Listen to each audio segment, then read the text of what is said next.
Alright, hello my fellow food flock and my online flock.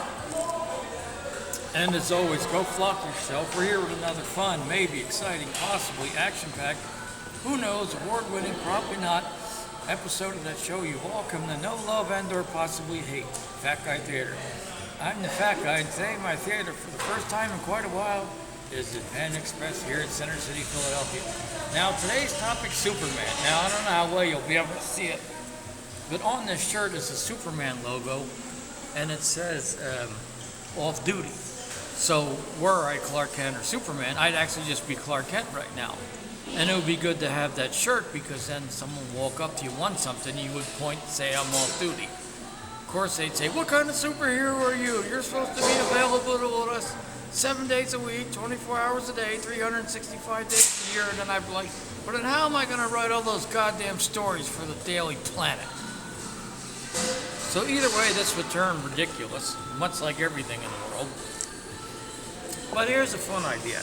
Now, Superman flies around with blue tights and red underwear. Yet he's a well-respected, beloved superhero. I'm a fan myself. And if you can fly around in a ridiculous-looking pair of red underpants with blue tights and not get laughed off the planet, you're doing something right.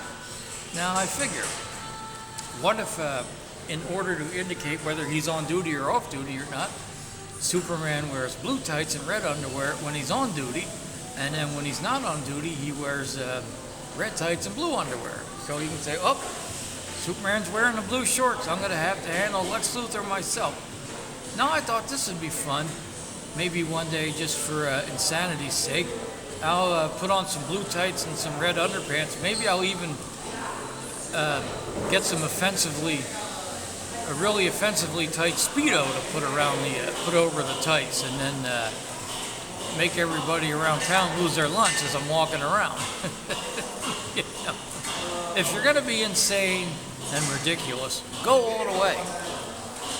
And it's like there was that I can't remember his name. He was involved in organized crime, and he was walking around New York City in his like bathrobe and whatnot, trying to claim insanity so he wouldn't have to go to trial or whatnot. So we could have like the insane people walking around tandem. I could be walking around dressed up as Superman in an offensively tight red Speedo or blue Speedo, depending on whether I wanted to help anybody or not. And then I could be walking around with a crazy old man wearing a bathrobe. And he better wear slippers though. There's no telling what'll be on the goddamn sidewalk. I don't know, old syringes, glasses, pigeon poop, glass, pigeon poop, there's no telling. That's why whenever I'm out on the sidewalk, you can bet your bottom dollar, people, that I'm wearing shoes, or at least socks. So anyway, this has been another fun, maybe exciting, possibly action-packed, who knows, award-winning, probably not, episode of that show you've all come to know, love, and or possibly hate. Fat Guy Theater. I'm the Fat Guy, and today my theater is coming to you from the Pan Express here in Center City, Philadelphia. My next stop is the Trailblazers and 76ers game with my wife out at the arena. Now you know, but by the time you know this, we'll have already gone and been back, so you know something, and I don't know what, but you can figure it out.